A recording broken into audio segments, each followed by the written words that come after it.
Hello everyone, we are from Group 1. Today we will presenting about globalization. These are our group members, SYAQILLA, Farah, Liyana, SHAFIQAH, MUHAIMIN and AZRINAH. For the task 1, I will presenting question 1, question 2 and question 3. Now let's take a look at the question 1. Question 1 is about describe the shift in the world economy over the past 30 years. What are the implications of this shift for international businesses based in the United Kingdom, North America and Hong Kong?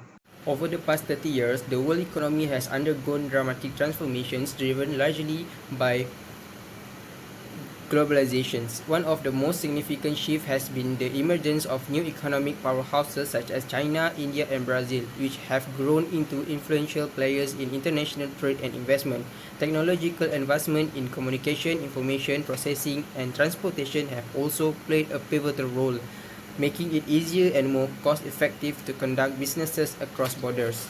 Furthermore, the liberalization on trade policies and increased economic integration have accelerated global commerce. These shifts have major implications for businesses around the world.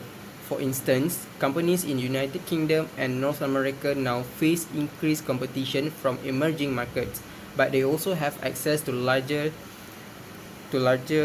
consumer base and more diverse production options. Meanwhile, businesses in Hong Kong, given their strategic location, are well positioned to benefit from regional economic growth in Asia, though they must navigate evolving political and economic dynamics. Now let's take a look at the question 2.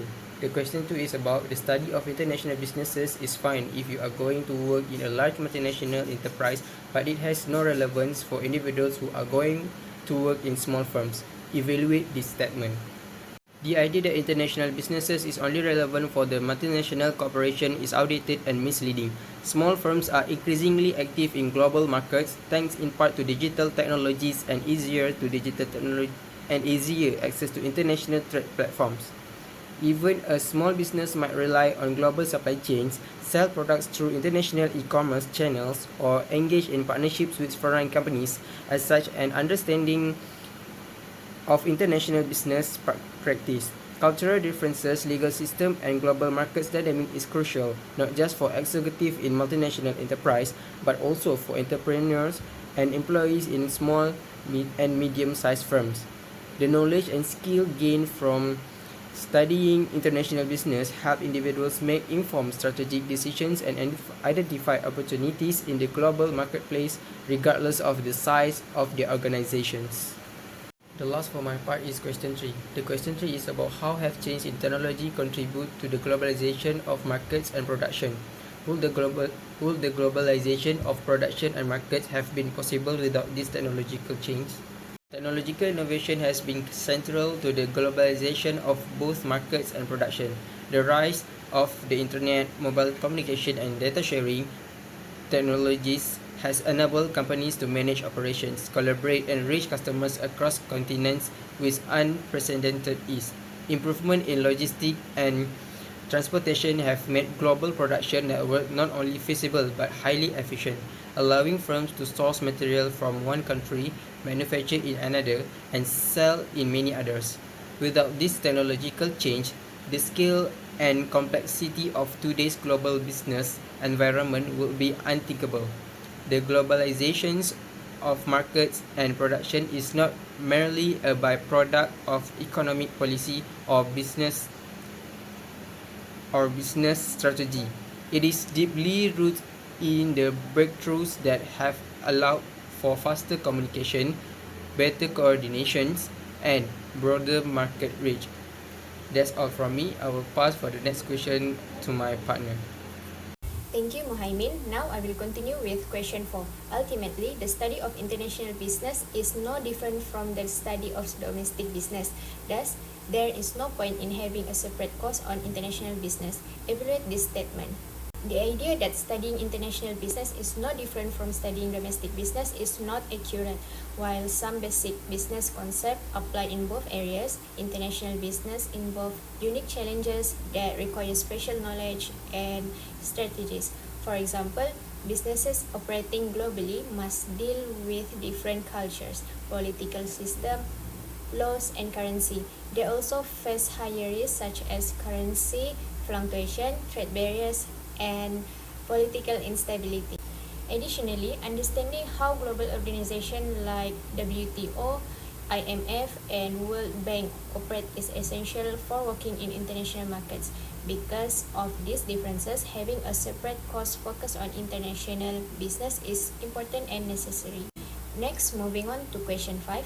How does the internet affect international business activity and the globalization of the world economy? The internet has played a major role in boosting international business and globalization. It allows companies to reach customers around the world, helping them grow their international sales. The internet also makes it easier for teams in different countries to communicate and work together in real time, improving efficiency and coordination. Even small businesses can now sell their products globally using online platforms without needing large investment. In general, the internet has lowered costs and made it easier to enter international markets, which has helped global business grow rapidly. Question number 6. If current trends continue, China may be the world's largest economy by 2030.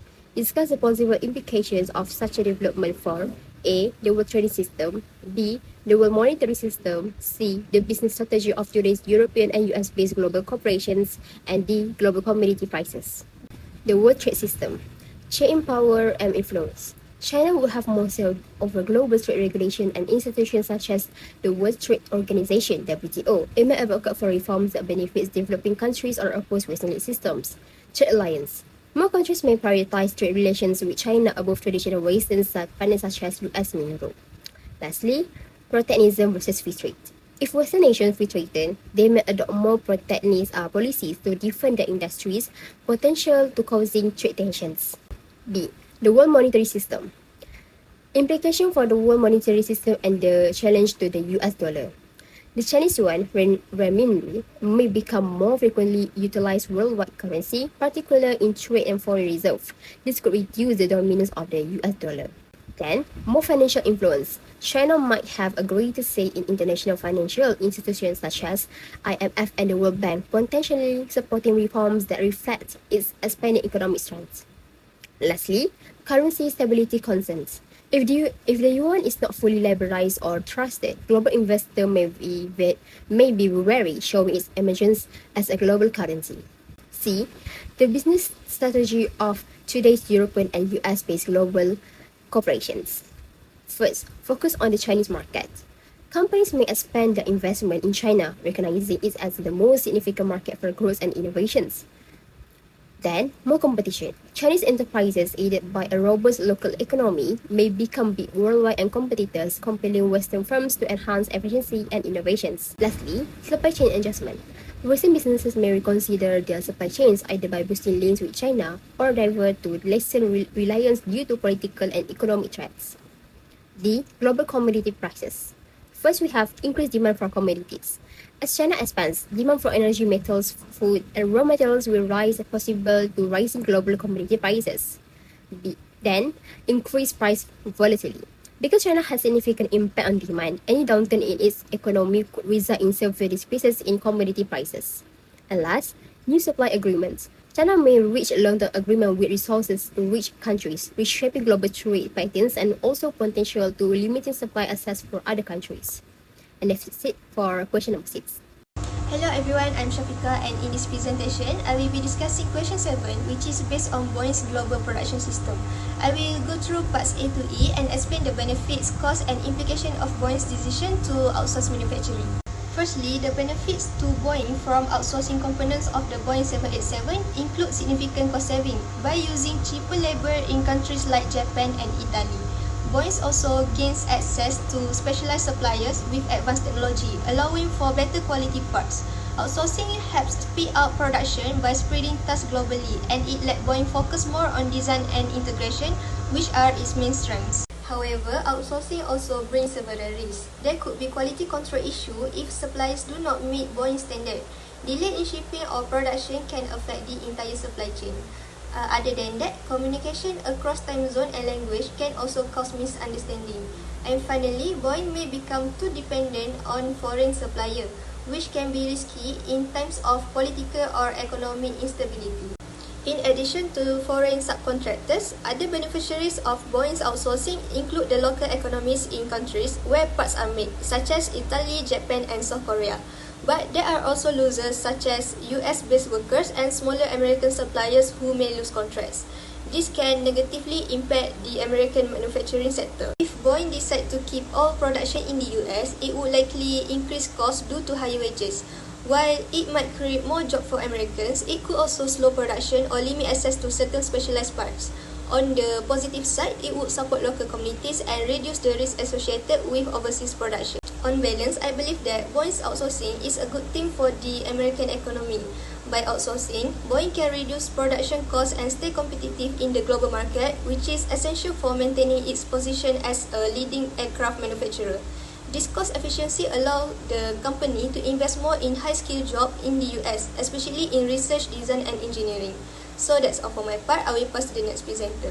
Hi, my name is Farah Liyana and I will be talking about task number 2, which is provide a 10-point summary of Detroit bike case. So, the first summary is, during the 1987, American consumers mostly purchased bicycles which were made in the United States. During the period of globalization, US companies started sending their manufacturing operations to countries with less expensive labor forces, including major facilities in China. Next, China took over as the American main bicycle supplier in 2018 while controlling most parts production such as tire, tubes, and seats. Through these developments, American people could purchase bicycles at lower prices. Third, Detroit Bikes started operation in 2013 under Zachary Pashak's leadership to re-establish bicycle manufacturing within Detroit after its automotive collapse while fighting against industry outsourcing. Number 4. Local production presented challenges to Detroit Bikes after they launched their concept. The search for American-made components and suppliers proved challenging, which forced Detroit Bikes to import numerous parts, especially from China, for limited domestic production capabilities. Number 5. The United States President Donald Trump launched a 25% import tax on numerous Chinese products, which included bicycle parts in 2018. Detroit Bikes experienced multiple effects from this action since it increased their parts expenses, yet it might have boosted their total bike sales due to higher import bike costs. Number 6. The higher prices for imported bike components eliminated any potential benefit. Detroit Bikes could gain through lower prices. The cost increase for Chinese bikes that reached the market lead Detroit Bikes to experience substantial production expense escalation. Point number 7. Pashak tried reducing costs by acquiring factory ingredients from manufacturing locations in Taiwan and Cambodia. The production ramp-up times along with supply chain uncertainties made it difficult for the company to switch their supplies. Foreign suppliers feared that if tariffs were lifted later, demand would decrease from the US market to China. Thus, they avoided expanding their manufacturing capacity. The market experienced delays and enduring high costs because of this situation. That is for point number 8. Number 9. The American manufacturing sector showed minimal changes in supply chain dynamics even after tariff implementation, because 72% of companies did not relocate manufacturing from China. Almost no companies demonstrated substantial expansion of their supply networks. Number 10. Pashak examined the possibility of bike assembly in Canada by sending US manufactured frames to Canada to combine with foreign parts followed by bike imports. The strategy proved both complex and dangerous due to the unpredictable nature of imposed tariffs. Now, we will move to task 3, which is case discussion question. Hi, my name is Farah BINTI KHIRAN and I'm the presenter for the question number 1. Did outsourcing of bike production to China and other countries during the 1980 until 2080 periods benefit American consumers? Outsourcing to countries like China significantly lowered production costs, which translated into lower retail prices for consumers. By 2015, about 95%